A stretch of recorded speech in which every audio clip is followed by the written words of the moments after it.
The construction sector is embracing smart materials, new materials, materials that use much less energy to produce, materials that are much higher recycled content and address circular economy opportunities as well.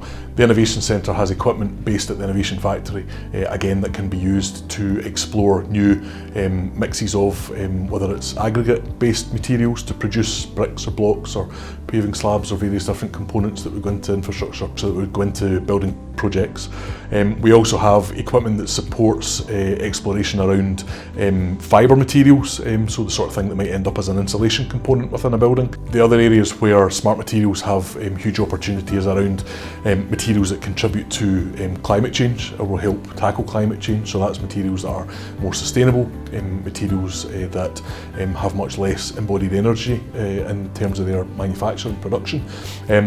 Also materials that, in terms of indoor air quality and the environment within buildings, can help the well-being of individuals within the building. So that could be anything from ceiling tiles that have phase change materials built into them that can absorb heat during the day and release it back out at night time, that can help stabilise temperatures within buildings.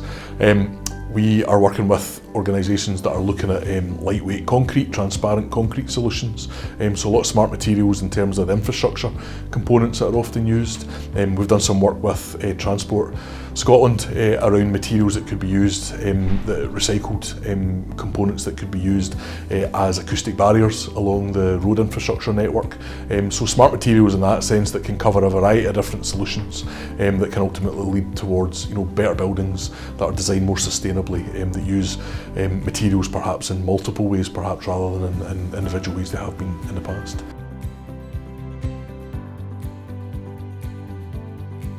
The challenges and barriers to the application of smart materials are consistent, I suppose, across any industry when new solutions are brought forward. It's that risk of the new, will it perform properly, will it have the lifespan, will it deliver what it needs to deliver. So like any new component or product, smart materials will have those challenges.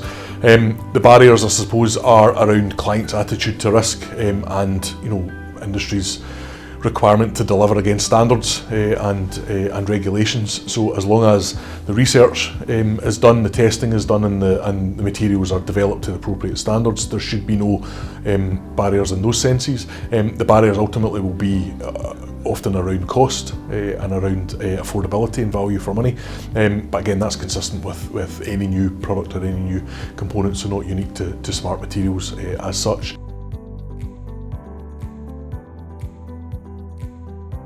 So some of the areas where the Innovation Centre has worked with businesses to develop smart materials, one of the examples is around an organisation that's developed a 95% recycled brick, using some of the equipment at the Innovation Factory to produce the batch testing. We've been able to help that business develop a 95% recycled brick that uses a really hard to treat waste material from the construction industry that often goes to landfill. So the opportunity to help that company develop that smarter, in this instance brick solution using a waste product, is a great example of where the Innovation Centre can use the Innovation Factory and the equipment here to support businesses in development of smart materials.